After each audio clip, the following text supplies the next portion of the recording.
coba recite yang basmalah.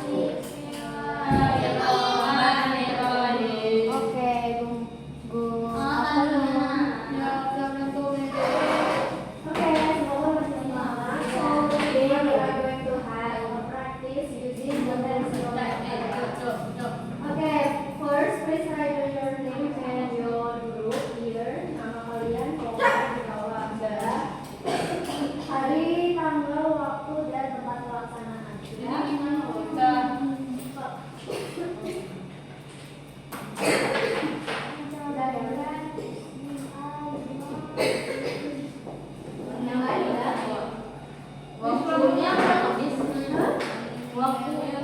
Jamnya jam 12.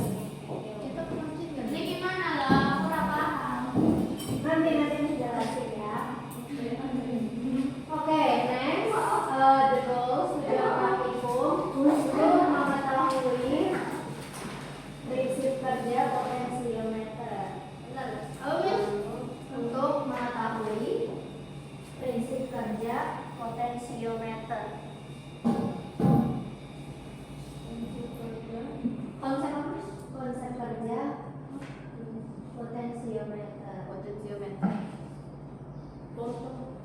potensiometer. Siap. Potensiometer. Udah Mes itu dong. Ya, alatnya kita punya 2 buah lampu, 2 buah lampu, lamp, and then we have yang ini yang bisa diputar-putar, ini adalah potentiometernya. Terus we have kabel. Terus yang besar kotak di meja kalian itu namanya power supply atau sumber tegangan. Power supply.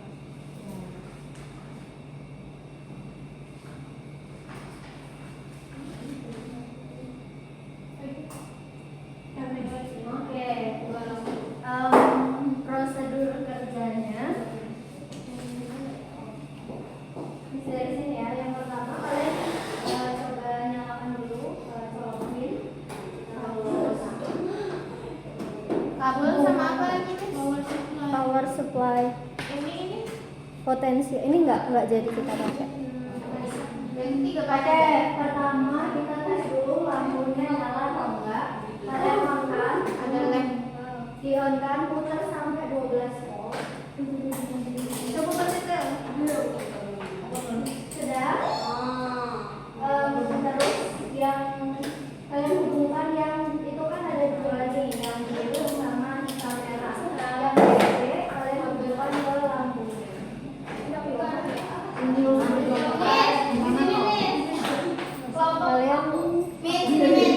Kalian yes, kabelnya di sini ya kalau kurang guys.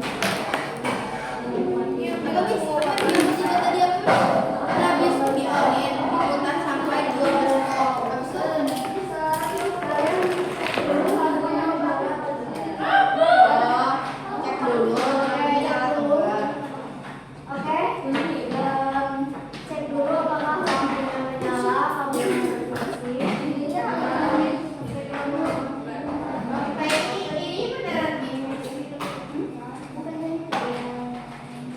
Kabelnya ada di depan ya. Ini dia. Gue antap.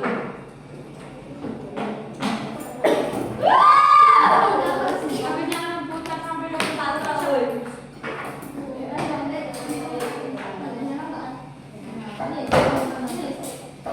Cek dua-duanya lampunya.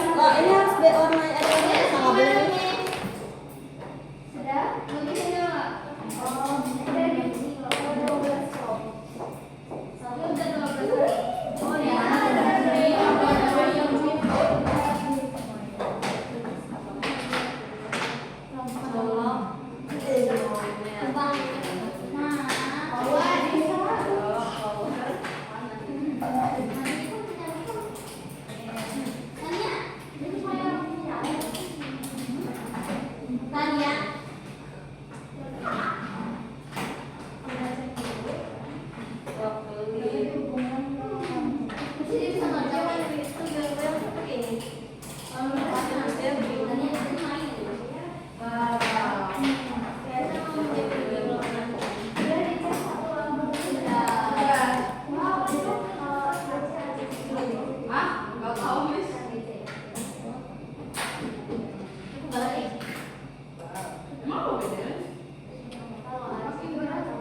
Ya, di lampu aja. Aceh kali kan. DC. Oke, kita kita cek lampu satunya nyala juga. Nyala juga.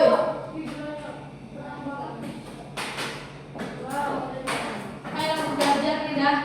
Ya, sudah. Apa? Nanti setelah itu kita hubungkan dengan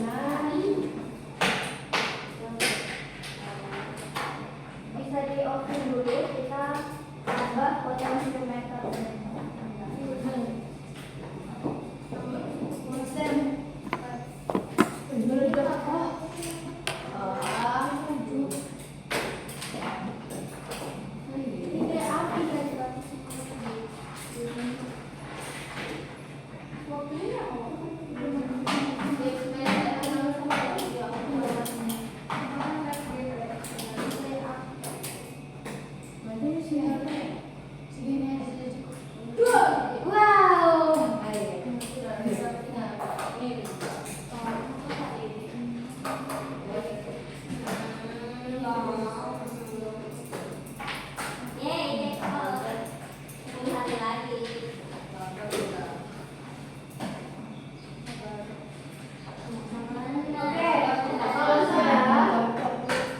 Semuanya punya potensiometernya.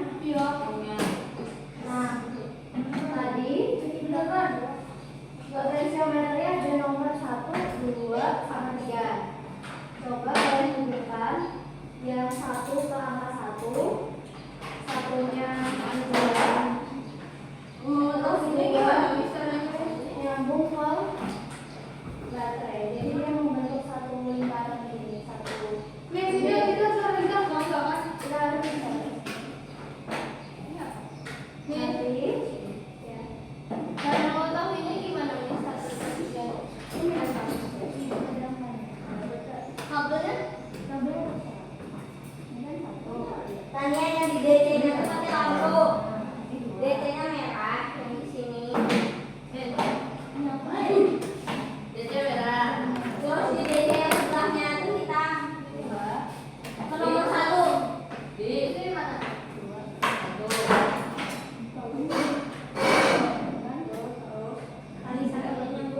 Api berapa?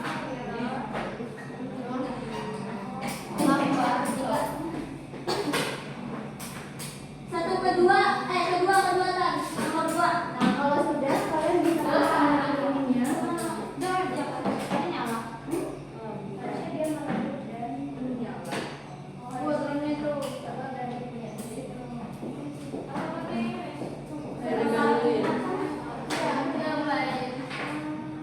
Nah, terus yang ini juga meredup pakai yang ini. Tapi nyala.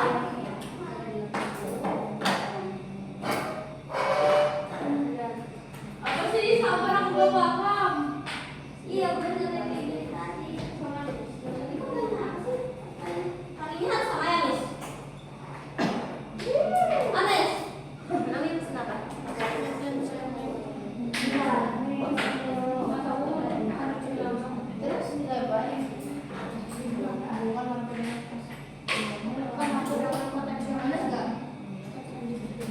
Miss, kamu bisa alam?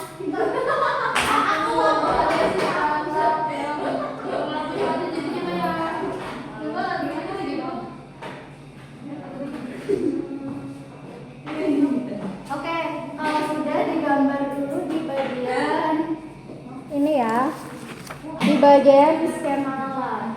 Ini. Iya, gambar di skema alat. Aku yang mati. Sudah berhasil bisa. Miss, Wow, bisa. Bener ya? Sama ini juga dia. Iya nih kayaknya. Masa ini?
Sumber tegangan.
Iya tuh.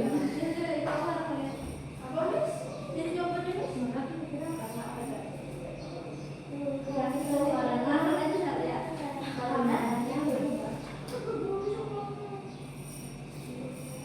Nomor 2, apa fungsi potensiometer? Mengatur pencerahan lampu.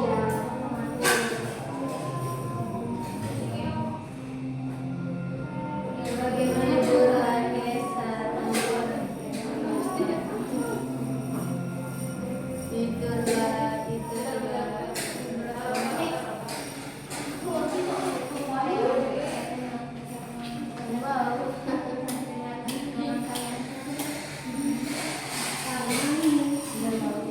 Semakin besar arusnya, maka akan membuat lampu menjadi terang. Karena arusnya mengalir lebih cepat, kalau lebih cepat jadi lebih terang. Oke, boleh dijawab ya guys. Number 1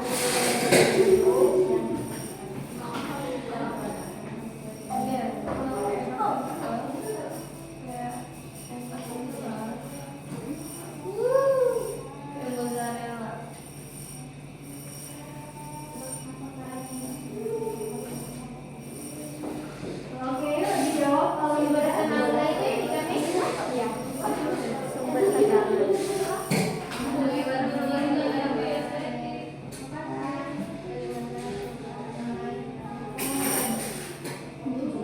Ayo sambil dijawab. Oke, next nomor 3. Bagaimana perubahan nilai hambatan pada potensiometer mempengaruhi arus yang mengalir ke lampu? Jadi semakin besar hambatan, arusnya semakin kecil. Nah, lampu semakin redup. Semakin besar hambatan, semakin besar hambatan, arusnya semakin kecil. Kalau arusnya kecil, dia semakin redup.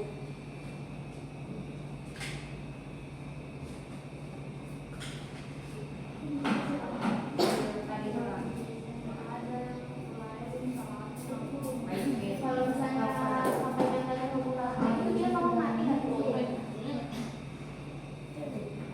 Number 4. Nomor 3 sudah. Next, number 4. Mengapa intensitas cahaya lampu berkaitan dengan besar kecilnya arus?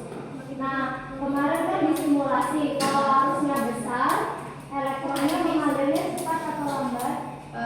Harusnya besar. Cepat. Nah, karena elektronnya cepat, intensitas cahayanya juga semakin terang. Miss mati. Mati? Karena mereka sering berhubungan, Mas.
mengalir karena dihambatkan. Ini mulai. Kalau hambatannya minimum, berarti lampunya terang. Tetap mengalir. Ya. Karena apa nih? Yang apa? Yang minimum. Yang hambatannya maksimum, lampunya mati. Karena harusnya nggak bisa mengalir. Harusnya nggak bisa mengalir. Sama lampu.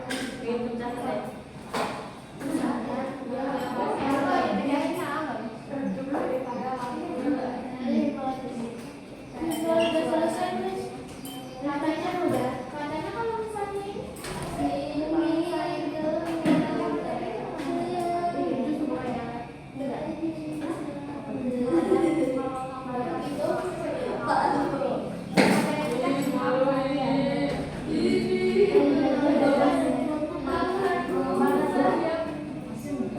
Oke, next nomor 7. Kalau hambatannya minimum berarti nyalanya terang. Ya, karena harusnya mengalirnya banyak ya. Oke, next nomor 8. Apa yang terjadi jika salah satu kabel pada rangkaian dilepas atau tidak terhubung? Tidak nyala. Tidak, lampunya tidak bisa menyala. Oke. Nomor 9. Menurut kalian potensiometer itu mengatur arus atau mengatur tegangan? Tegangan atau arus? Kalau mengatur tegangan itu yang power supply-nya yang apa? Ya, dia mengaturnya arus ya. Kalau tegangan yang putaran yang di Oke, arus. Karena tegangannya diatur oleh power supply, bukan oleh potensial. Lanjut. Nomor 10. Sebutkan contoh potensiometer dalam kehidupan sehari-hari selain redup dan ya kipas angin. Ada yang nyalanya kencang, ada yang nyalanya putaran radio, kompor kan kompor listrik ya, kompor yang aktif.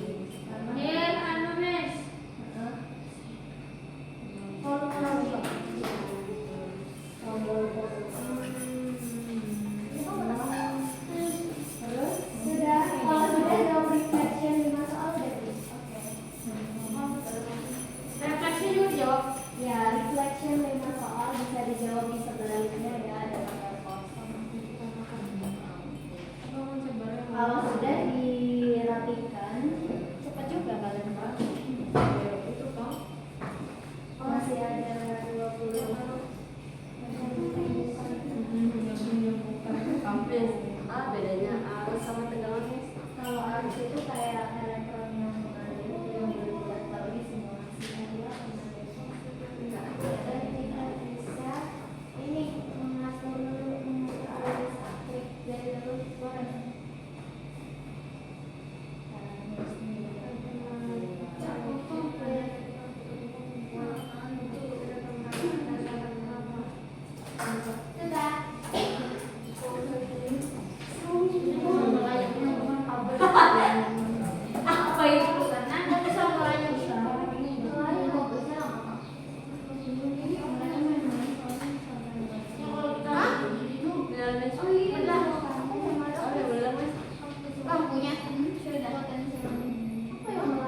Miss, kenapa potensial tuh Hati aja sama satu. penting untuk kehidupan sehari-hari?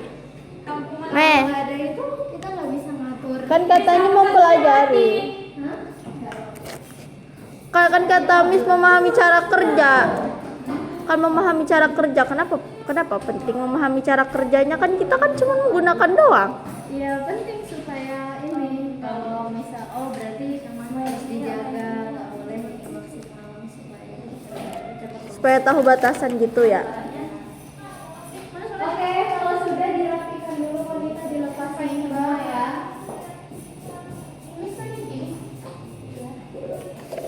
Ada kodenya.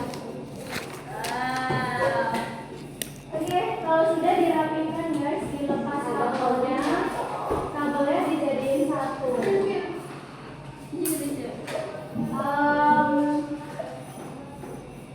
Ya, kalau 0,6 ngeblur ya, Miss. Tapi kalau 1 dia jernih. Tapi kalau 2 dia jernih, Miss. Kalau misalkan 1 dan 2, tapi kalau 0,6 dia nggak jernih. Iya, dia nggak jernih tuh, tapi ini jernih. Ini ada cuci mesin. Terus juga ada my friend. Kumpul di depan.